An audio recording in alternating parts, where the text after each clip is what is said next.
Catherine is a Duke senior who was diagnosed with attention deficit hyperactivity disorder the summer before her freshman year in college.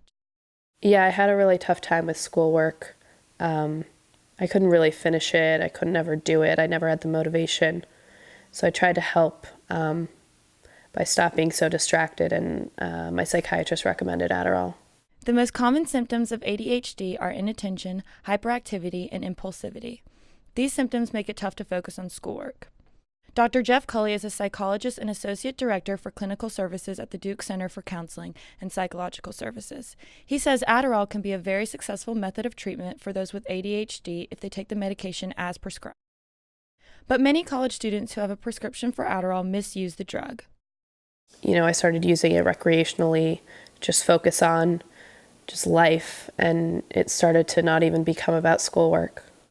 Catherine is just one of many college students who have joined in on the trend of using Adderall for reasons other than studying, such as enhancing partying or even losing weight.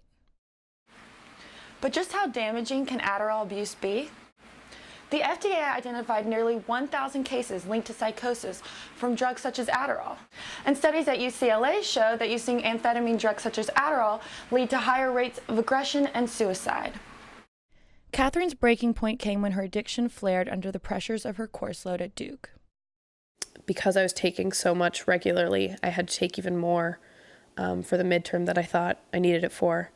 And I accidentally took way too much, and my heart rate just went up, and I kind of had a full-blown panic attack. I had to go to the hospital, and it really wasn't pretty.